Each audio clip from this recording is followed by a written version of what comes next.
E aí, galera, beleza? Então vamos começar aqui com a nossa terceira aula, tá bom? Iniciando o assunto então de fração geratriz.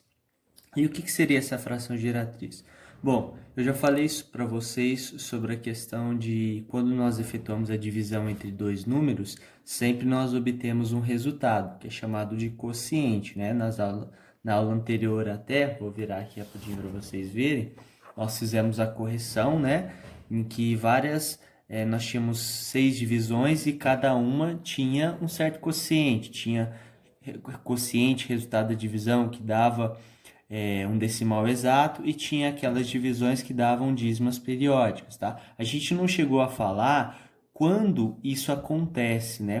Qual a relação dos números para que dê um decimal exato ou uma dízima periódica. Isso vai ficar para depois. Mas agora nós vamos levantar uma seguinte questão. Já vimos que há divisões que produzem dízimas e outras não, certo? Vamos considerar o seguinte problema. Qual é esse problema? Dado uma dízima, então eu falo para você, sei lá, a dízima 5,3333 e vai embora.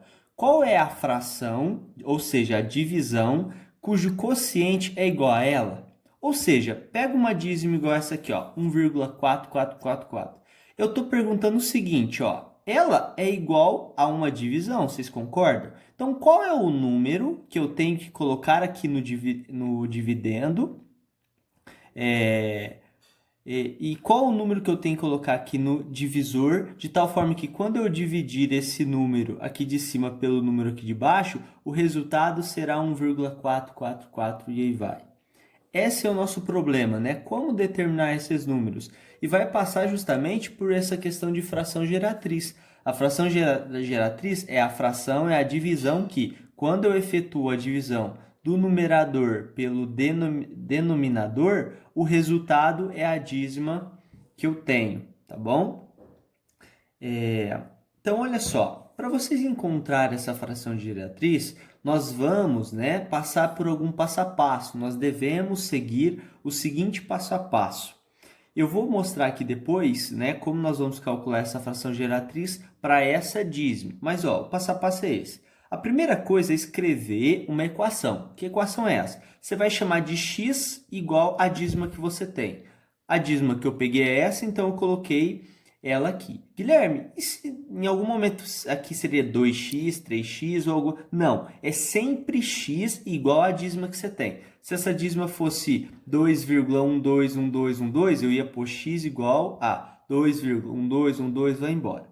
Depois, galera, a gente vai construir um número, que é o nosso segundo passo.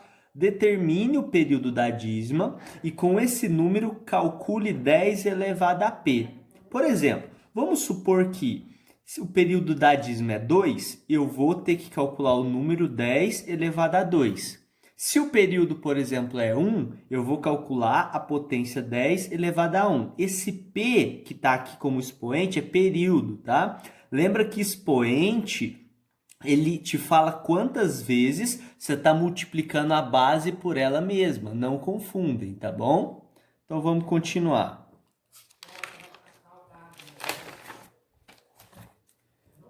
Terceiro passo, nós vamos escrever a nossa dízima inicial, tá bom? E a dízima final. Guilherme, a inicial é a que você me deu. O que é essa dízima final?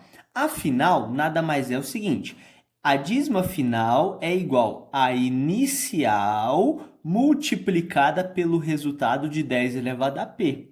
Sabe aquele 10 elevado a p que a gente calculou no segundo passo? Eu vou pegar o valor dele e multiplicar pela dízima inicial, que é a dízima 1,444, vai.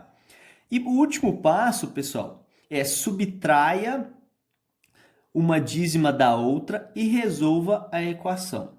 Bom, como é que fica isso na prática, Guilherme? Vamos entender isso. Vamos então encontrar a fração geratriz dessa dízima, que é a que eu tinha inicialmente. Bom, primeiro passo, vamos listar passo por passo. Passo 1, né? O primeiro passo era chamar ela de x. Então, sempre eu vou chamar a dízima que foi dada de x, tá? Vou escrever aqui os três, tá ótimo. Beleza. Vamos para o segundo passo.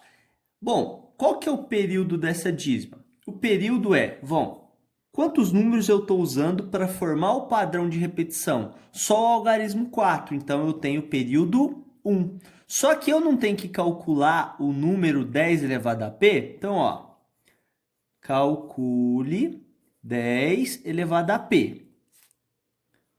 10 elevado a p. Mas quanto que é o período? Vale 1. Então, 10 elevado a 1.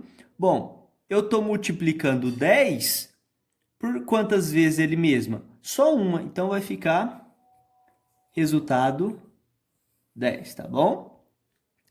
Todo número elevado a 1 é igual a ele mesmo, tá, pessoal? Todo número elevado a 1 é igual a ele mesmo. Então, vamos para o passo 3. Já que eu tenho a dízima inicial e eu tenho o período, já calculei esse número aqui, ó. O que que fala no passo 3?